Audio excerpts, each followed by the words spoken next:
Hi everyone, and welcome to the Policy Pub, a series of videos where we will explore some of the capabilities of the Broadcom Layer 7 API Gateway.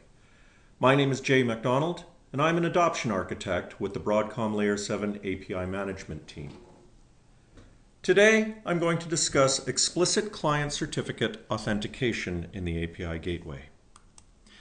This is a fairly common use case for the API Gateway, but it's often not well understood. I find myself doing this presentation fairly often. I should point out that using client certificates is relatively simple with the Layer 7 API Gateway once you understand a few of the concepts about it. In this presentation, I'm going to cover the first of two common use cases, which is explicit client cert authentication. In Policy Pub 2, I'll cover federated client certificate authentication. In each of these, I'll present an overview of the flow, followed by a demonstration using a live Layer 7 gateway.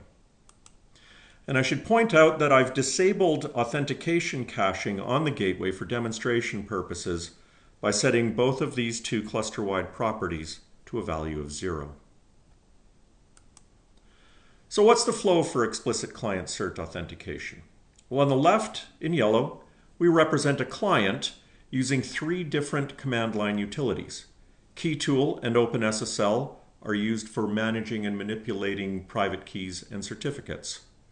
curl is a common utility that's used for making requests to HTTP endpoints. On the right, in red, is the gateway. And in the gateway, we have to have an identity provider mapped to it, either the internal identity provider, which is part of the gateway, or a mapping to an LDAP. What matters in this case, though, is that an identity has been provisioned in the identity provider for us to use. Now, in the first step, we're going to provision the client certificate by generating a key pair and then signing the public key with the private key to make a self-signed certificate. We'll then take the certificate component of that pair and assign it to the identity in the identity provider. Next, at runtime, we're going to submit the request with the certificate as part of the SSL protocol, and then we simply validate that the certificate is the same that we have in the identity provider. Now, there are several caveats to using explicit client certificate authentication. The first is that it requires a copy of the certificate for every identity to be directly mapped in the identity provider.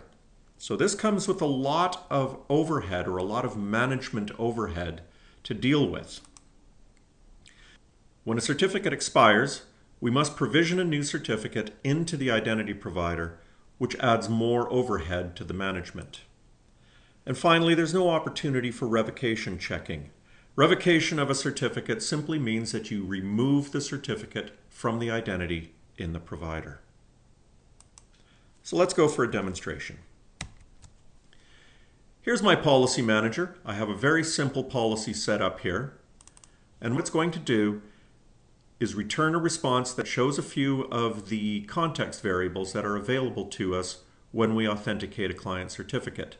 Most importantly, this bottom one here shows us how we access all of the information about the subject of that certificate. In this window, I have on the right a script that I am going to follow for the demonstration. I can just copy and paste these. And on the left is my terminal where I'll be running the commands acting as the client.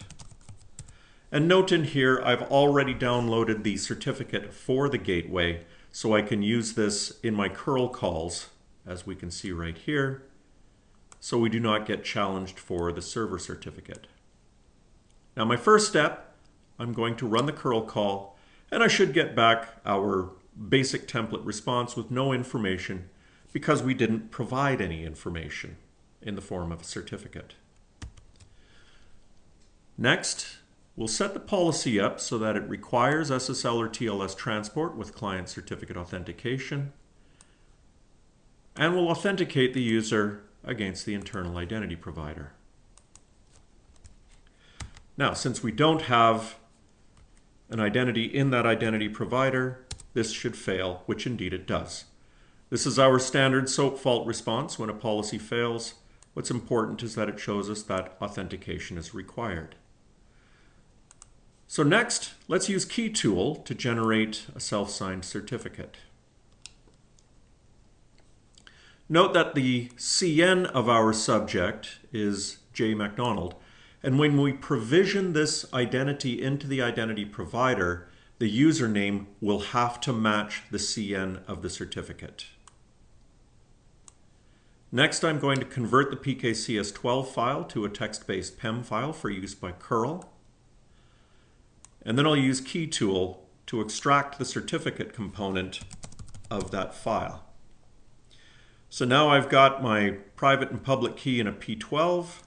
I have the certificate by itself, and I have the key and the certificate in a PEM format. Next, I'll go to my internal identity provider and provision the identity.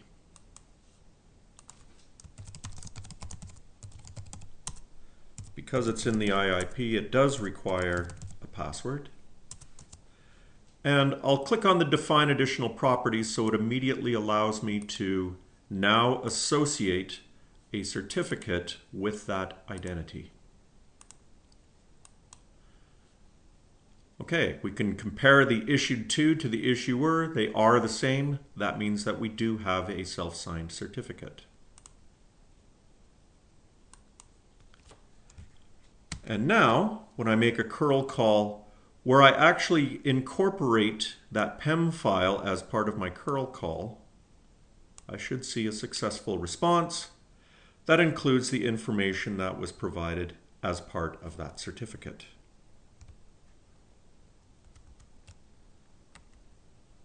So in summary, explicit client certificate authentication requires that a copy of the client certificate be loaded into the identity provider for each identity that is going to be accessing the service. And that means there is a large amount of provisioning overhead because we have to do it for every identity. It also means that when a certificate expires, we have to re-provision that new certificate into the identity provider. Finally, no revocation checking opportunity. In the next episode of Policy Pub, we'll cover the federated client certificate authentication, which is a related use case to this one.